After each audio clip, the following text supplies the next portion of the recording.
And I'm referring to the next bowl game that ended up happening on that Saturday night, the Starco Brands LA Bowl. How about UCLA? I did not think that they were a very motivated team. I didn't think they had much reason to be motivated. I thought Boise State wanted to be there more, and it looked like Boise State was going to pull it out the way that they were playing in the first half. Not playing great, but they were avoiding the critical mistakes, so to speak. They were up 16-7 in the first half. But then UCLA woke up. And speaking of UCLA, I definitely want to talk about Ethan Garbers. You want to talk about a kid that's selfless? Ethan Garbers probably was healthy enough to play in this game from the get-go, but he recognized that he wasn't 100%, and he felt that him playing limited, that he think that he would hurt his team more than help his team that he started. But Ethan Garbers also said that he was willing to be the backup and help the next quarterback, Colin Shee, prepare for this bowl game opportunity. So the bowl game was happening, and Colin Shee was actually playing some good ball, all things considered. He took care of the ball, 11 for 16, 78 yards and a touchdown.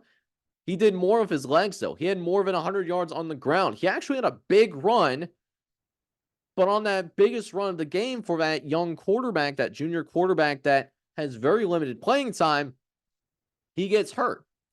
So Ethan Garbers, he steps in, and Ethan Garbers really answered the call for that UCLA team, because when she got hurt in that third quarter, the game was very much in the bounds. UCLA was still down.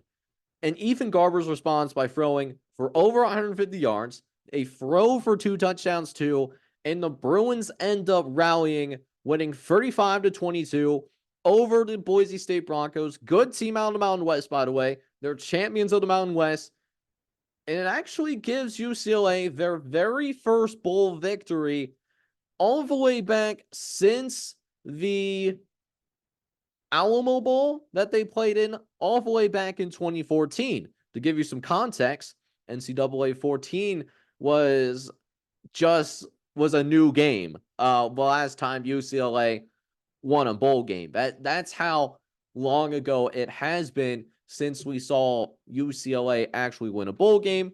So needless to say, Garbers actually does end up getting the offensive MVP honors. He actually was efficient too, 9 for 12. And it's not like Garbers was a kid that hasn't necessarily has no experience himself. Garbers actually was the starter at the beginning of the season, but he loses his starting job to Dante Moore, the 5-star freshman. And then Garbers, instead of wanting to enter the transfer portal right away, he stays on the team, was a steady backup, had to come in when Dante Moore had that run of turnovers that he had going on. And Garbers stabilized the team. And he stabilized the team here yet again, leads them to a victory here in the LA Bowl. And Garbers could be a guy that could start next season for UCLA. He announced shortly after the bowl game that he would, in fact, return for one more season.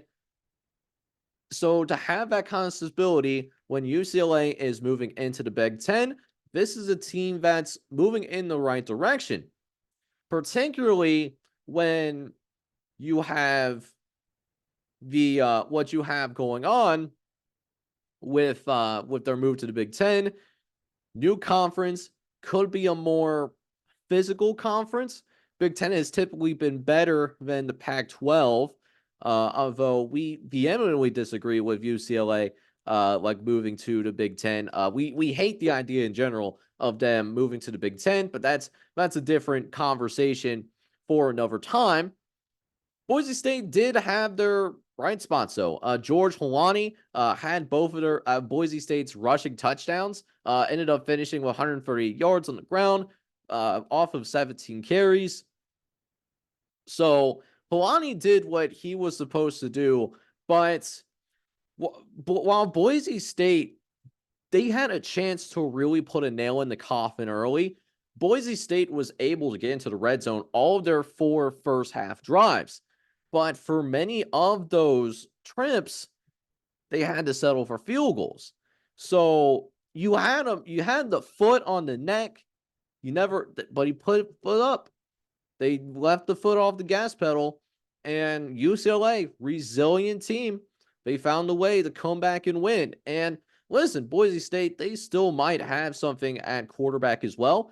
He was fine in his first collegiate start, 12 for 21, 117 yards. He was okay. Boise State in general is going to be fine. They're going to have their coach. Danielson has the interim tag removed. It's going to help them give them a jump into the offseason. They don't have to worry about who the coach next season is going to be. And there's plenty of talent that's returning on this roster. So Boise State could be a team to watch to win the Mountain West once again. And for UCLA, listen, we didn't talk about him yet. How about Darius Mizzou? He had 11 tackles in this game, 2.5 tackles for loss. It's going to be his final college game, and he ends it on a high note. Takes home defensive MVP honors.